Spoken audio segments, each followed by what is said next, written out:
Lee Fitch, and welcome to the Pink Powerhouse Show, brought to you by Society Bites Radio, which is a part of the Radio Ear Network family. First of all, I want to say thank you and welcome back to our faithful audience listeners. You are now going to experience the reboot and rebirth of the even better and greater Pink Powerhouse podcast show. We have taken our time to do some restructuring and make sure that we give you guys some good guests who will give you some information that you all will hopefully find useful in some aspect of your life, whether it's emotionally, financially, spiritually, or just from a career standpoint. And today is no different. We're so happy to be bringing back the talk show during Women's History Month, and all month long we will have guests who are powerhouses in their own right, but who also have the ability to pass on some information that we hope that you will be able to use and make your living conditions and yourselves and your lives even better. And I'm so happy to have this young woman that's on the show tonight or today. She is a financial wizard who will hopefully give us some information and things that we need to be thinking about from a finance standpoint, from a tax, and it is tax season, from a tax season standpoint, all in hopes of making everything for us be better financially. But before we start talking to her, I want to give you a little bit more information about who she is. Her name is Francina HOLLAWAY, and she is a native Floridian and a graduate of Florida State University. She has a degree in finance, and she also has an MBA from Nova University. She is a certified public accountant, an enrolled agent, and a certified divorce financial analyst. She also has her Series 6 63 securities license, as well as the 215 insurance license, which includes variable annuities and health. In addition to all of these amazing titles, she's also the owner and operator of Francina M. HOLLAWAY CPA LLC. And we're going to talk to her about her and her organization, her firm, and all the things that she does. But for the most part, she's a full-service accounting and financial wellness firm. She specializes with working with small businesses and individuals with tax planning, and achieving financial wellness. And on a personal note, Francina has been happily married to her husband, Mikel, for 35 years. And from that union, they have 3 amazing adult children. Please welcome to the Pink Powerhouse Show, Mrs. Francina HOLLAWAY. Hi, Francina. How are you? Hello. Thanks for having me. Oh, thanks for coming. You know, I am so eager to talk to you, and I'm sure the listeners are very eager to talk to you. You become well, you're already an important person, but you become pretty darn important during the first quarter of the year. Yes, Am you're I right?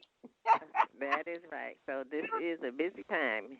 And I'm sure your phone is ringing off the hook. And first, let me thank you, because I know you probably are up to your elbows, your neck in work right now. But I appreciate you for at least granting us a few minutes to talk to us about, what you do and just some of the things that some tips that you can give us as we all get ready to prepare for the tax season. Well, this is one of my passions, Yeah. as far as helping people build a strong financial foundation. And how long have you been doing this? Let's want the listeners to know, because I read off quite a few titles and like certifications, and quite honestly, they sound very impressive. But I want you to really dive into, because I don't know what they are, but I know you're top notch, and so I want people to really want you to communicate the things that you do. Well, I've been involved in the finance industry, starting out as a banker since the 80s. Okay. And during that time, I, went back to school and took the classes necessary to become a CPA and the enrolled agent. and the securities license. So all that was done while working full-time. And I just became very passionate about helping people. Yeah, yeah. And you well, let's talk about some of the things, because some of the things we want you to talk about can impact, because our demographics are mostly women. Mm-hmm. And I know there are certain things that we need to be considering at certain ages. And Yeah. and I want you to talk more or less on those things that we need to be considering as we age. What becomes more important? Okay, so let's start out with people in their 20s, and we'll just Okay. go up from there. How about that? That will be great. Okay. So the first thing I would say to anybody is to start saving, no matter how much.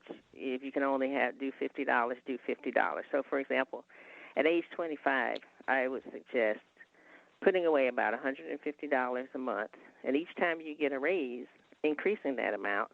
And when you become 65, you'll have about $359,000. Wow.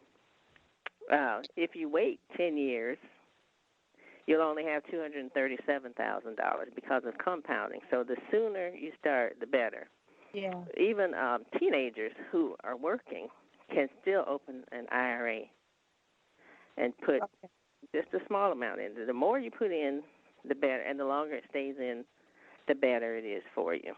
Yeah. Okay? Okay. So then let's talk about age 30.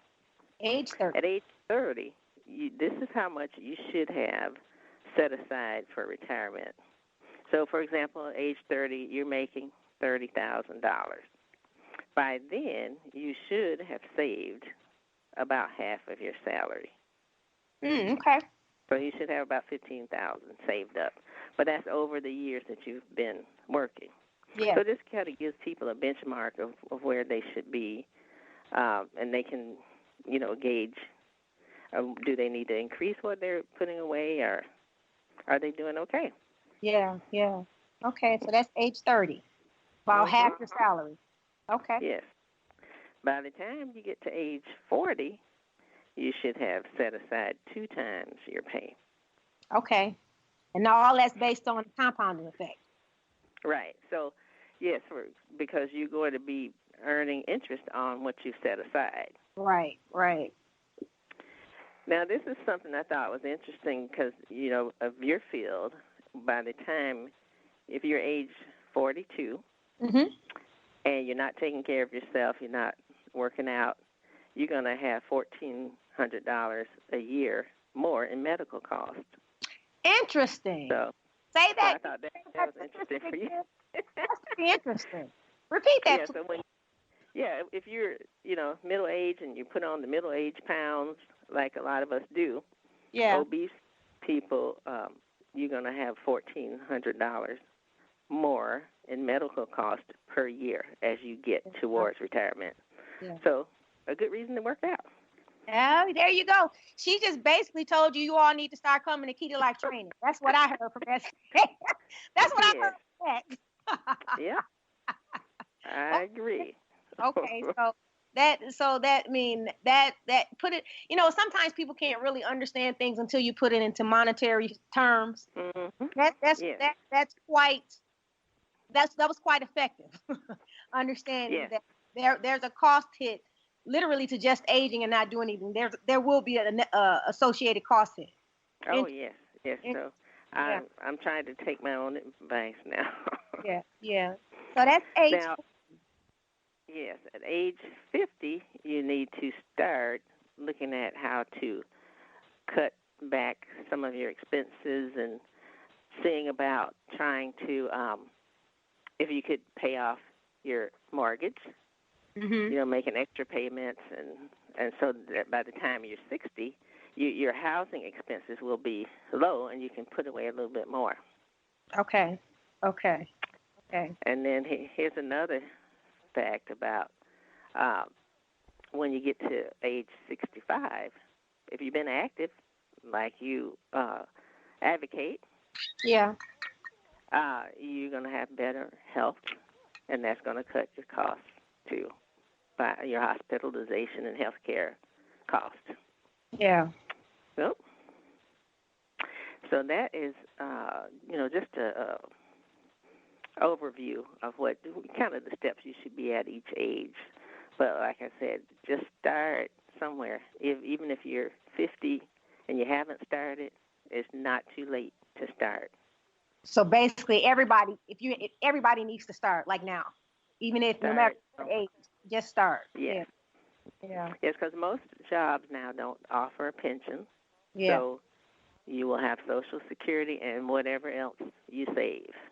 And you want to maintain the same lifestyle, or you want to be able to travel and do the things that you waited to do. So you got to have money to do that. Absolutely. So. And then so you're talking in terms of just saving and having people just understand the importance of doing it and how it will impact how you live, and most definitely how your quality of life and your standard of living is later. And then, but that's even separate for just understanding how retirement. So let's talk a little bit about retirement. Okay. And I can tell you a lot of mistakes, I guess, people make when they are thinking about their own retirement. One is they quit working too soon. They're not, old enough to start taking Social Security, and they haven't put away enough. So that's what I would say, work at least until you're able to start taking Social Security. And the longer you wait, the more you will receive from Social Security. Okay. And they, for example, a lot of women, when you're going through a divorce, they will give up the retirement in exchange for the house. So, the retirement is going to be probably, it is considered a marital asset, a pension or retirement. Is considered a marital asset, and so they should look at that too instead of just looking to receive the home. Right. Something to think about. Yeah. And then the other thing is they don't start saving early enough and investing early enough. Yeah. So definitely recommend work if you don't have, if you're not able to get like a matching or contributing 401k, you can always do IRAs through financial planners as well, right? So you highly recommend things of that nature. Yeah. For sure, IRAs, and you can do a Roth. Yeah. Just whatever you're able to do, you'll be happy later. I always tell my clients when they come in and they bring in their W-2s, and I notice that they're not participating in the 401k, and I tell them to go ahead, even if you just do 1%, you'll thank me later. Yeah. And they do come back, years later and thank me because once they get used to it, they get used to not receiving the money, but then they like seeing those statements when their money goes up. So they do come back and thank me. Yeah. Another thing we do, we are not aggressive enough in our investing, especially the young people. When you're in your 20s and 30s, you can be very aggressive because you have time to make it up in the market. Right.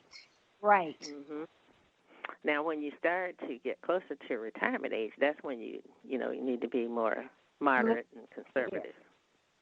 You can take a lot. That definitely makes sense. You can take a little more risk because, eventually it will go up and you will see the gains from it. But the older you are, you probably don't. You can't afford all the quick losses because you may not be around to see it.